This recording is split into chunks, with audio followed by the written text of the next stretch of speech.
ക്രിസ്തുവിൻ്റെ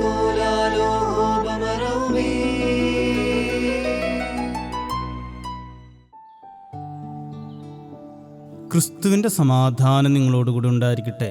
വചനകിരണത്തിലേക്ക് ഏവർക്കും സ്വാഗതം. തൊട്ടാവാടി എന്ന ചെടിയെ ഏവർക്കും സുപരിചിതമായിരിക്കും. അതിൻ്റെ ഇംഗ്ലീഷ് ടച്ച് മീ നോട്ട് എന്നാണ്. എന്നെ തൊടരുത്.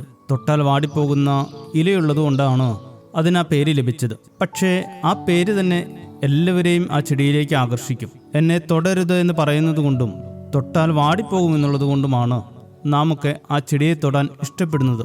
ആരും രാവിലെ എഴുന്നേറ്റ് മാവിൻ്റെയോ തെങ്ങിൻ്റെയോ ഇലയെ തൊടാൻ ആഗ്രഹം പ്രകടിപ്പിക്കുന്നില്ല. മറിച്ച് തൊട്ടാവാടിയെ കണ്ടാൽ അതേ തൊടാൻ എല്ലാവർക്കും ഇഷ്ടമാണ്. കാരണം അത് വാടുന്നത് കാണുമ്പോൾ ഒരു സന്തോഷം മനസ്സിൽ തോന്നുമെന്നുള്ളത് കൊണ്ടാണ് നാമൊക്കെ ആ ചെടിയെ തൊടാൻ ഇഷ്ടപ്പെട്ടിരുന്നത്. ചിലരുടെയൊക്കെ ജീവിതവും ഇതുപോലെ തന്നെ. പലപ്പോഴും അങ്ങനെയുള്ളവരെ നാം തൊട്ടാവാടി എന്ന് വിളിക്കാറുമുണ്ട്. മറ്റുള്ളവരുടെ പരിഹാസങ്ങളും ആക്ഷേപങ്ങളും വിമർശനങ്ങളുമൊക്കെ കേൾക്കുമ്പോൾ തൊട്ടവാടിയെ പോലെ വാടിപ്പോകുന്ന മനുഷ്യർ. മനസ്സ് നിഷ്കളങ്കമായതുകൊണ്ട് അവർ പലപ്പോഴും ഒന്നിനും പ്രതികരിക്കാതെ എല്ലാം മനസ്സിൽ സൂക്ഷിച്ചും സങ്കടപ്പെട്ടും ജീവിതം മുന്നോട്ട് കൊണ്ടുപോകും. പക്ഷേ ഒന്നോർക്കണം, തൊട്ടാൽ വാടുന്നതിന് മാത്രമേ എല്ലാവരും തൊടാൻ ആഗ്രഹിക്കൂ. ആരെങ്കിലും എന്തെങ്കിലുമൊക്കെ പറയുമ്പോഴേക്കും തളർന്നു പോയാൽ പിന്നെ പറയുന്നവർക്ക് നമ്മുടെ തളർച്ച ഒരു ഊർജമായി മാറും. മറിച്ച് ആത്മവിശ്വാസത്തോടെ തളർന്നു പോകാതെ മറ്റുള്ളവരുടെ പരിഹാസങ്ങൾക്ക് ചെവി കൊടുക്കാതെ ജീവിതം മുന്നോട്ട് പോകുമ്പോൾ പരിഹാസങ്ങളൊക്കെ തനിയെ നിന്നുകൊള്ളും. മനസ്സിനെ ധൈര്യപ്പെടുത്തേണ്ടത് നാം തന്നെയാണ്. പരീക്ഷകൾ ക്ഷമയോടെ സഹിക്കുന്നവൻ ഭാഗ്യവാൻ എന്ന് വിശുദ്ധ യാക്കോബ് ശ്ലീഹ പറയുന്നു. പരീക്ഷിക്കുവാനും പരിഹസിക്കാനും ഒക്കെ ചുറ്റും ധാരാളം പേര് കാണും.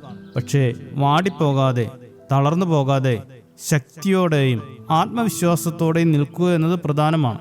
വഴിയിൽ നിന്ന് കുരയ്ക്കുന്ന പട്ടികളെയെല്ലാം കല്ലെടുത്ത് എറിയാൻ നിന്നാൽ നിങ്ങൾ ഒരിക്കലും ലക്ഷ്യസ്ഥാനത്തെത്തില്ല എന്ന് പറഞ്ഞു കേട്ടിട്ടില്ലേ?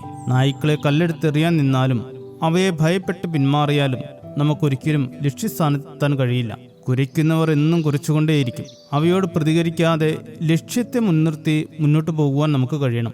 ഭയപ്പെടേണ്ട, ഞാൻ നിന്നോട് കൂടെയുണ്ട് എന്ന് അരുളി ചെയ്യുന്ന ദൈവത്തിൽ ആശ്രയിച്ച് തളർന്നു പോകാതെ ലക്ഷ്യത്തെ മുൻനിർത്തി ആത്മവിശ്വാസത്തോടെ യാത്ര ചെയ്യുവാൻ ഏവർക്കും ഇടയാകട്ടെ. ശുഭദിനം നേരുന്നു. ദൈവം അനുഗ്രഹിക്കട്ടെ.